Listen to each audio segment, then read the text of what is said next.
ఇప్పుడు మీరు ఏదో మామిడికాయలు అన్నారు కదా, దీనివల్ల ఉపయోగాలు ఏమిటి, దీన్ని దేంట్లో ఉపయోగిస్తారు, అసలు ఇది ఇక్కడ ఎందుకు పండుతుంది, భారతదేశంలో కానీ తెలంగాణ ఆంధ్రలో కానీ ఈ ప్లేస్లో ఎందుకు పండిద్ది? ఈ మకాడమే జాతి అనేది మనకి జపాన్ నుంచి వచ్చిందండి. ఇది మనకి 5 సంవత్సరాల తర్వాత కాపు వస్తుందండి. ఈ కాపు ఎక్కువ మనకి బాడీలో ఉన్న కొన్ని వ్యాధులకి ఎక్కువ ఉపయోగపడుతుందండి. ఇది వచ్చి దీన్ని ఫస్ట్ మనం ఈ మామూలుగా కింద ఈ గ్రౌండ్ అంతా కూడా చెకప్ చేసిన తర్వాత ఈ మొక్కలు అనుకువ కాదనేది టెస్ట్ చేసిన తర్వాత దీన్ని మనం ఇక్కడ ఉపయోగిస్తామండి. దీనివల్ల ఇది వచ్చి ఫస్ట్ మొక్కకు వచ్చి 4-5 కేజీలు మనకి దిగుబడి వస్తుందండి. ఆ తర్వాత చెట్టు పెరిగిన నుండి మీకు ఎక్కువ ఉపయోగపడుతుంది. దీని కాస్ట్ కూడా మినిమం ఇంటర్నేషనల్ మార్కెట్కి వచ్చేసరికి 50 నుంచి 2,70,000 పలుకుతుంది.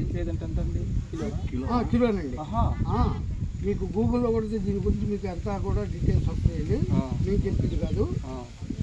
తర్వాత ఇప్పుడు మకాడమీ అని చెప్పారు కదా, అసలు ఇది ఎట్లుంటుంది, ఇది దేంట్లో ఉపయోగిస్తారు, దీనివల్ల ఉపయోగాలు ఏంటి? ఇది కూడా మినిమం 5 సంవత్సరాల తర్వాత మనకు కాపుకి వస్తుందండి. ఇది మనకి ఇంచుమించుగా చిన్న నిమ్మకాయ సైజులో ఉంటుందండి. దానిలో జీడిపప్పు టైప్లో ఉంటుందండి పప్పు. అది ఎక్కువ కూడా డ్రై ఫ్రూట్స్ వల్ల చాలా కూడా మనకి ఎంతకే ఎక్కువ ఉపయోగపడుతుంది. సరే సార్, ఇప్పుడు మీరు ఇది దీనివల్ల ఉపయోగాలు ఏంటి, ప్లస్ ఇవి మనకు ఇప్పుడు 100 గజాలు కానీ 150 గజాలు కానీ 200 గజాలు మనం ఫ్లాట్ కొనుగోలు చేస్తే ఒక్కొక్క ఫ్లాట్కి 100 గజాలకి ఎన్ని ఇస్తారు, 150 గజాలకి ఎంత ఇస్తారు, 200 గజాలకి ఎన్ని మనకు మొక్కలు వస్తాయి? 100 గజాలకు వచ్చేసరికి మనం 3 ఇస్తామండి. 100 గజాలకు వచ్చి 3 ఇస్తాము. మకాడమీ అనేది 3 ఇస్తామండి. మియా జాతి అనేది 2 ఇస్తామండి. శ్రీగంధం అనేది 5 ఇస్తామండి. అంటే 10 మొక్కలు మనం దానిలో డెవలప్ చేసి కస్టమర్కి మేము ఇచ్చేస్తాము. సరే అండి, ఇప్పుడు ఇవి దీని మీద దిగుబడి వస్తుంది కదా, దీని మీద వచ్చే దిగుబడి ఇప్పుడు మనకు ఎవరైతే ఫ్లాట్ కొనుగోలు చేస్తారో ఆ లబ్ధిదారులకే ఇస్తారా, లేకుంటే మీకు వాళ్ళకి ఏమైనా షేర్ ఉంటుంది? ఇక్కడ ఉండేసరికి దీని మీద వచ్చే ప్రతి ఈ వేసిన ఫ్లాట్ మీద మొత్తం వచ్చే ఆదాయంలో 50% కంపెనీకి, 50% కస్టమర్కి అండి.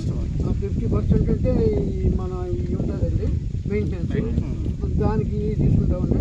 ఇప్పుడు మినిమం ఫస్ట్ ఇయర్ 1,00,000 రూపాయలు వచ్చిందనుకోండి, 50,000 కలిపి 50,000% ఇస్తారు. అది ఫ్లాట్ చూసుకోవడానికి. నెక్స్ట్ ఇయర్ మళ్ళీ మొక్క డెవలప్ అయ్యేసరికి ఇప్పుడు 5 కేజీలు వచ్చింది, నెక్స్ట్ సంవత్సరం ఇంకా 2 కేజీలు ఎక్స్ట్రా అవుతుంది. అట్లా ఆదాయం పెరుగుద్దండి. ఇది మనం 15 సంవత్సరాలు కంపెనీ కింద ఉంటుందండి, అగ్రిమెంట్ తీసుకుంటారు. ఆ 15 సంవత్సరాలు కూడా ఆదాయం పెరిగిన కొద్దికి ఎంత వస్తే అంత 50-50. చూడండి, ఇప్పుడు ఇది ఏదైతే లేఅవుట్ ఉందో ఈ లేఅవుట్ డిటిసిపియా గ్రామ పంచాయతీ లేఅవుట్ కాదండి, ఇది మనం ఓన్లీ ఫామ్ ల్యాండ్ అండి. ఓకే, ఇది ఏ సర్వే నెంబర్ ఉందండి? ఇది పట్టా ల్యాండ్ ఏనా, ఏమైనా ఫారెస్ట్ ల్యాండ్ కానీ అట్లాంటివి పక్క మామూలుగా లింక్ డాక్యుమెంట్స్ ఉన్నాయండి? మాకు లింక్ డాక్యుమెంట్స్ ప్రొవైడ్ చేస్తారా?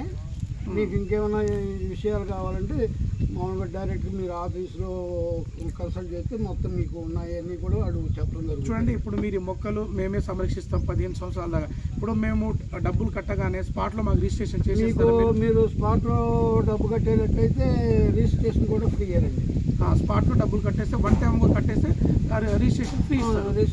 ఒకవేళ మళ్ళీ విడతల వారిగా సపోజ్ అండి ఇప్పుడు 4 లక్షలు అన్నారు కదా, 2 లక్షలు ఒకసారి 2 లక్షలు కట్టుకుని ఫ్లాట్ రిజిస్ట్రేషన్ చేసుకోండి ఉందండి. అది కూడా నెలకి ఎంత అనేది ఇప్పుడు మినిమం మీకు ఇప్పుడు 100 గజాలు వచ్చిన 4 లక్షలు పడుతుంది. స్కీమ్ అనేది 5 లక్షలు పడుతుంది. చూడండి, ఇప్పుడు మీరు చుట్టూ ఇప్పుడు ఏదైతే ఈ లేఅవుట్ ఉందో ఈ ఫామ్ ల్యాండ్ చుట్టూ మీ ఫెన్సింగ్ ఉందా? ఉందండి. ఇక్కడ ఎవరైనా కాపలా ఉంటారా? 24/7 సెక్యూరిటీ ఎవరు ఉంటారా? ఎటువంటి